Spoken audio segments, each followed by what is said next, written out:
Hello, Thameside. My name's Tom. I'm Mrs. Greenaway's dad. And I used to be a doctor, but I'm retired now. I'm very, very old. I'm 66. So when I was at school, I loved chemistry.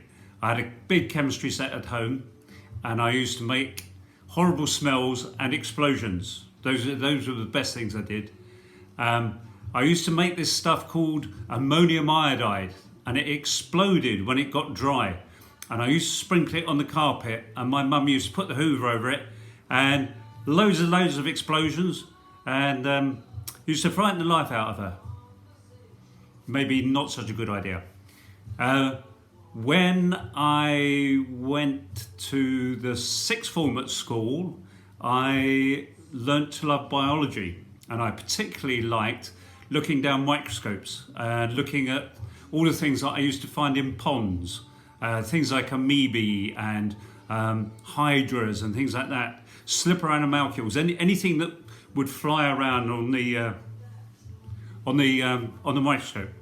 And then I did chemistry, physics and biology A-levels, and I went to university in Cardiff in Wales, which I loved. I thought Wales was fantastic. I spent 5 years there, and then when I qualified as a doctor, I went to work for 6 months as a house surgeon, helping with surgical operations, and then 6 months as a house physician, dealing with sick people, but not the ones that needed surgery. Then when I finished that, I did a year of accident and emergency. So, you know, when you cut your finger or whatever, you go to hospital and somebody sews it up, that was me. Or if you break your arm. I loved that as well. That was really good. Then I did 6 months of obstetrics, of delivering babies. That was a weird job because everybody I saw was fit and well.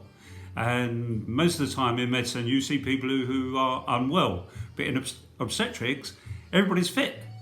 And they're generally very, very healthy, and they're having babies. And I got to somewhat enjoy the noise of a crying baby. Anyway, when I finished that, I did some geriatrics, which is looking after old people. Not quite as old as me, but pretty old. And then I came to Cornwall and did a year of general practice. So I was a family doctor in training for a year. Went back to Wales for another year to complete all my house jobs. Came back to Cornwall and I became a partner in general practice. And in our practice we started off with about 3,000 patients, and when I left we had just under 8,000 patients because Newquay was getting bigger and bigger and bigger. And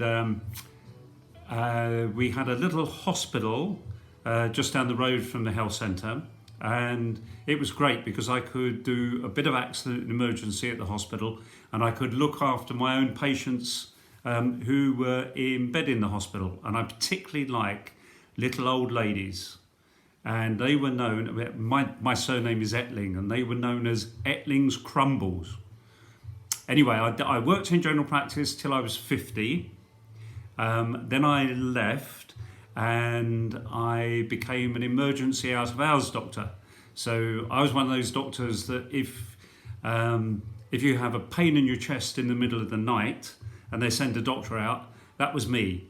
So I did that for about 5 or 6 years. And I was also the medical officer for the lifeboat in Newquay, which meant I had to do the medicals on the crew members to make sure they were fit before they went to sea. And very, very occasionally I used to go out on the lifeboat as well. And there was one tragic case that I had to go out on, which was a chap who turned up at Newquay Hospital who he was basically didn't have anywhere to live. He was homeless, and we couldn't give him a bed, we couldn't give him a home, but we made sure that he had a proper meal and a lovely big mug of tea. And then the poor old chap, he went to the highest point in Newquay and threw himself off the cliff. And I had to go out on the lifeboat with the police the next day and confirm that he was dead, which was not great. And we had to transport his body across the beach at Watergate Bay in a body bag, being careful not to step on sandcastles as we were going. And we dropped this poor chap off into the undertaker's car, and then I had to get the lifeboat back into the harbour in Newquay. And on the way back, we saw the policemen who had come out with me, and they were standing at the bottom of the cliff, and they were waving at us. And we thought, what nice chaps. So we waved back at them, and they kept on waving at us, and we waved back at them. And then we realised that, in fact, they were cut off by the tide. And if we'd left them, they would have drowned. So we had to go back in the lifeboat and pick these chaps up. So I was wearing a big rubber suit with built-in Wellington boots. So I had to wade ashore in my suit and carry each one of these chaps on my back to the lifeboat, and we rescued everybody. That was good. And the other job that I had. I was the medical officer for the army in Truro, and we had a branch of the Rifles, the Territorial Army, and I looked after them for 15 years as well. But like I say, I'm retired now, and now I'm a gardener, and I've got loads and loads of trees, and I've got loads of chainsaws, which are really, really good fun, as long as you know what you're doing. Because if you don't know what you're doing, you're going to end up talking to somebody like me in accident and emergency. And that's about it. So anybody who wants to be a doctor, good luck to you. Good luck, and study hard. Bye.